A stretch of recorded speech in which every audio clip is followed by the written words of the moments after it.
Allahumma fasalli wa sallim ala Muhammadin wa ala alihi wa ashabihi wa man tabi'ahum bi ihsanin ila yaumiddin. Amma ba'du, fa ya ibadallah, inni usikum wa iyaya bitaqwallah faqad fazal muttaqun. Faqala Allah ta'ala fi kitabihil karim, a'udzu billahi minasy syaithanir rajim. Bismillahirrahmanirrahim. Rabbi shrah li sadri wa yassir li amri wahlul 'uqdatam min lisani yafqahu qawli.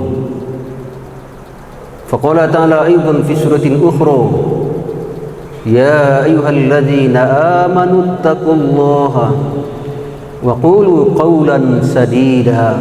Sadaqallahul azim.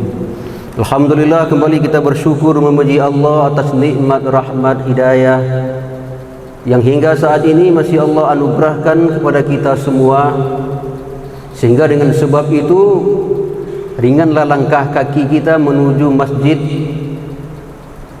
Agung Nurul Iman ini untuk menunaikan salat zuhur berjamaah yang insya Allah sebentar lagi akan kita tunaikan.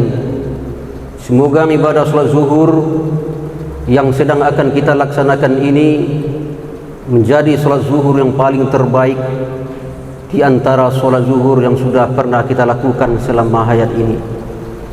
Kemudian selawat dan salam kita sampaikan buat junjungan alam Nabi yang mulia, Nabi Muhammad sallallahu alaihi wasallam. Allahumma sholli ala Muhammad wa ala ali Muhammad.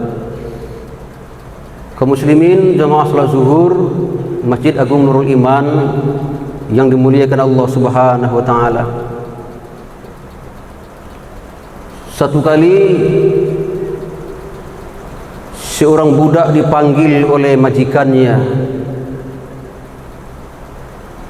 diminta budak ini untuk menyembelih seekor kambing, lalu ambil dua bahagian dari bagian kambing itu yang paling terbaik untuk dimasak, kemudian hidangkan di meja makan.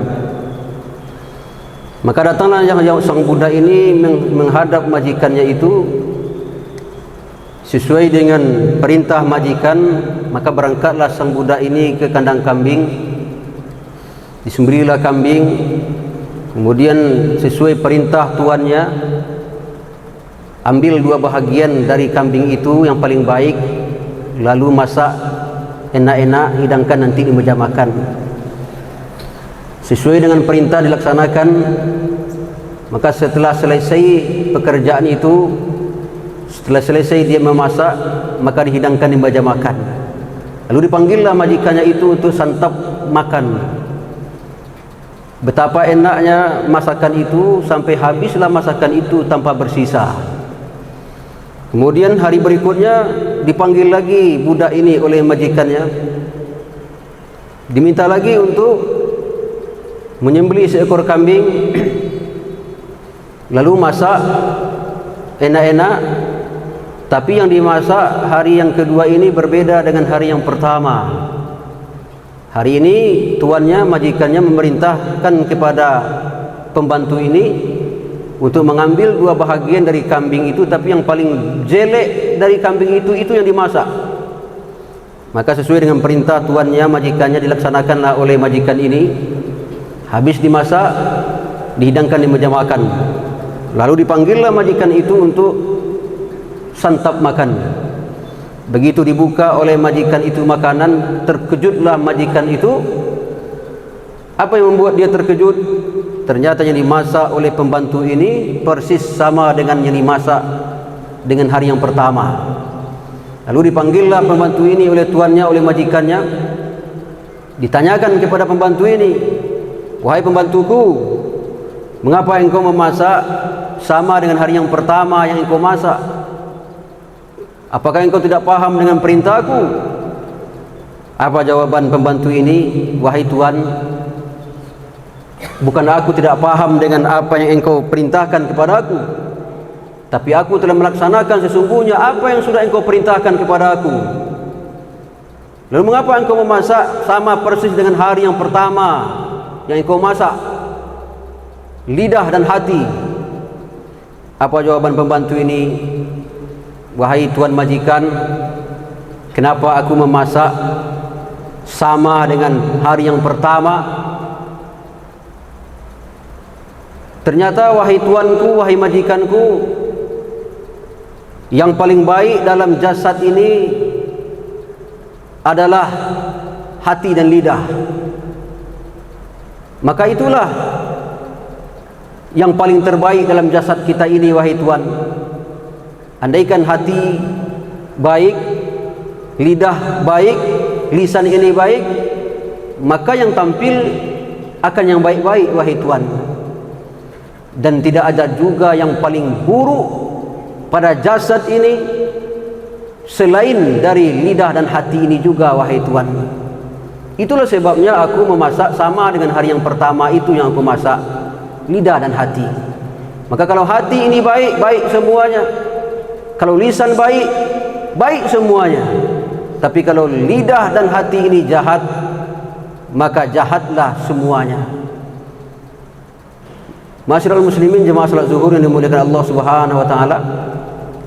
Maka laki-laki itu berasal dari negeri Ethiopia. Kulitnya hitam, rambutnya keriting. Dia seorang yang ahli hikmah. Namanya diabadikan oleh Allah menjadi nama salah satu surat dalam Al-Quran, pas di urutan surat yang ke-31 dari 114 surat. Surat itu bernama surat Luqman. Maka laki-laki yang kami ceritakan dalam kisah ini, dia adalah bernama Luqmanul Hakim. Dia bukan seorang rasul. Luqman bukan seorang nabi. Dia seorang budak berkulit hitam, berambut keriting, tapi harkat, darjat, martabatnya dimuliakan oleh Allah Subhanahu wa taala setinggi-tingginya, sehingga namanya diabadikan oleh Allah menjadi nama salah satu surat dalam Al-Quran. Nama surat itu adalah surat Luqman. Banyak kisah-kisah hidup dari Luqman ini yang memberikan inspirasi, iktibar dan pelajaran bagi kita yang datang hari ini. Kaum muslimin jemaah salat zuhur yang dimuliakan Allah Subhanahu wa taala. Maka berkaitan dengan itu, kultum zuhur kita pada hari ini, kita akan bahas betapa pentingnya menjaga lisan ini. Lisan adalah salah satu pemberian yang dititipkan oleh Allah Subhanahu wa taala kepada setiap manusia. Dia merupakan amanah yang mesti dijaga. Maka Allah katakan kepada kita, ya ayyuhallazina amanu taqullah. Wahai kamu orang-orang yang beriman, bertakwalah kepada Allah. Wa qulu qawlan sadida, dan katakanlah perkataan-perkataan yang benar. Ayat ini pun dikuatkan oleh Allah dalam surat yang ke-17 di ayat yang ke-53. Wa qul li'ibadi yaqulul lati hiya ahsan.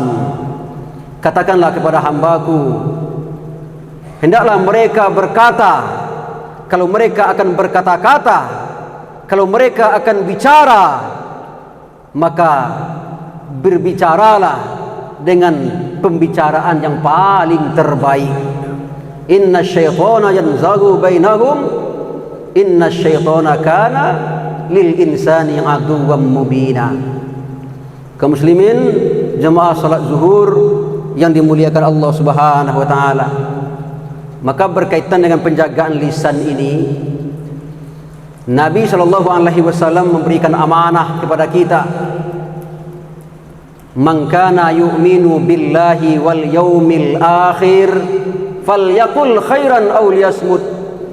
Siapapun di antara kamu beriman dengan Allah, beriman dengan hari yang akhir, falyaqul khairan, katakanlah perkataan yang baik, aw liyasmut, atau kalau kamu tidak sanggup berkata yang baik-baik, aw liyasmut, maka diam itulah yang terbaik untukmu. Itulah sebabnya seorang pujangga Arab menulis syair, al-ilmu zainun, ilmu adalah perhiasan, was-sukutu salamatun, diam adalah jalan keselamatan, fa iza nataqta fala takum mikthara, kalau kamu sedang berkata-kata jangan kamu terlalu banyak bicara. Ma in nadimta ala sukuti marra, diamnya kamu 1000 bahasa tidak akan pernah membuat engkau menyesal. Walaqad nadimta alal kalami mirara, sungguh engkau pasti akan menyesal suatu saat karena engkau terlalu banyak bicara. Maka banyak bicara banyak salahnya. Oleh karenanya ternyata irit dalam bicara adalah jalan keselamatan. Itulah sebabnya Nabi Isa alaihissalam memberikan amanah kepada Bani Israel. Apa kata Nabi Isa alaihissalam? Kullu kalamin laisa bizikrin fahuwa lagun. Setiap kalammu yang tidak zikir, maka tidak ada gunanya kalam itu. Apa maknanya? Kalau kamu akan berkalam, kalau kamu akan bicara, maka ingatlah pembicaraan itu. Orang bijak menempatkan hati di belakang lisannya, sementara orang jahil menempatkan hati di ujung lisannya. Orang yang bijaksana seperti Luqmanul Hakim tadi, dia menempatkan hati di belakang lisannya. Artinya dia berfikir apa yang akan dia katakan. 1000 kali dia akan berfikir tentang apa yang akan dia ucapkan. Tapi sebaliknya orang jahil menempatkan hati di ujung lisannya. Apa artinya? Dia akan mengatakan apa yang dia rasakan. Oleh karenanya apa yang dikatakan oleh Nabi Isa kepada Bani Israel, kullu kalamin laisa bizikrin fahuwa laghun. Setiap kalammu yang tidak zikir maka tidak ada gunanya. Kalau kamu akan berkalam, kalau kamu akan bicara, kalau kamu akan berkata, ingatlah setiap pembicaraanmu. Pikirkan setiap yang kamu katakan. Maka dengan engkau berfikir itu, maka engkau pasti akan hati-hati dalam ucapanmu. Wa kullu sukutin laisa bifikrin fahuwa laghun. Setiap diammu yang tidak berfikir, maka itu tidak sebuah kelalaian. Ada orang yang diam tapi tidak berfikir, tapi ada orang yang diam dalam keadaan berfikir. Itulah yang disebut dengan ulul albab, yang menggunakan mata hatinya untuk berfikir dan berzikir kepada Allah. Dan setiap yang kamu lihat, kata Nabi Isa, tapi kamu tidak dapat mengambil pelajaran dari yang kamu lihat itu, maka itu disebut dengan sia-sia. Fatuba liman kana kalami yazkurullah. Beruntunglah orang-orang yang setiap kalamnya adalah ingat dan zikir, dan beruntunglah orang-orang yang setiap diamnya adalah fikir, dan beruntunglah mereka dari setiap yang dia lihat dia dapat mengambil ibrah dan pelajaran. Oleh karenanya kaum muslimin jemaah salat zuhur yang dimuliakan Allah, ternyata lisan adalah amanah yang mesti kita jaga. Betapa banyak orang yang tersesat dan tergelincir karena gara-gara satu lisan dan ucapan ini. Makanya ketika sahabat Nabi diutus ke Yaman untuk menjadi seorang pemimpin, dia minta nasihat kepada Rasulullah. Ya Rasulullah, berikanlah aku nasihat, apa yang mesti kulakukan sampai di Yaman nanti.